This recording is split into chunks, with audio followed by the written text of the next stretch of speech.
ExNSA warns Trump against levying tariffs on India, says could push Delhi towards former U.S. National Security Advisor John Bolton has issued a warning to Donald Trump over his 50 tariffs on India, stating that even though they are meant to hurt Russia, but they may have an opposite impact, pushing New Delhi closer to Moscow and Beijing. Trump's tariffs against India are intended to hurt Russia, but they could push India closer to Russia and to China to oppose these tariffs, John Bolton said in an interview with CNN. He flagged Trump's leniency on China and heavy-handed tariffs on India, cautioning that they could jeopardize decades of American efforts to bring India away from Russia and China. In an opinion piece in The Hill, Bolton said that Trump giving a pass to China for the same thing he imposed tariffs on India for Russian oil purchase is an enormous mistake and entirely counterproductive for America. He said that tariffs on India do not go in line with the U.S. long-term geopolitical objectives, as his administration was levying tariffs on friend and foe alike,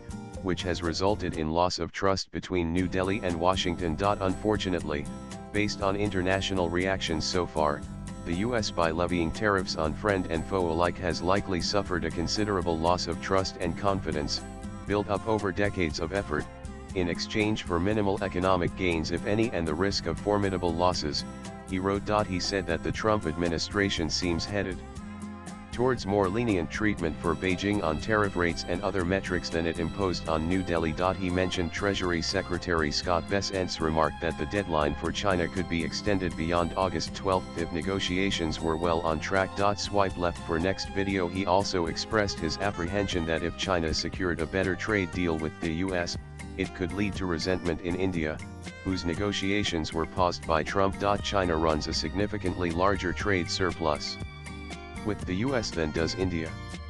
Washington has also long complained about Chinese trade practices, which include stealing intellectual property, unfairly subsidizing its international companies and denying access to China's domestic market, contrary to repeated commitments, Bolton said. Latest blogs.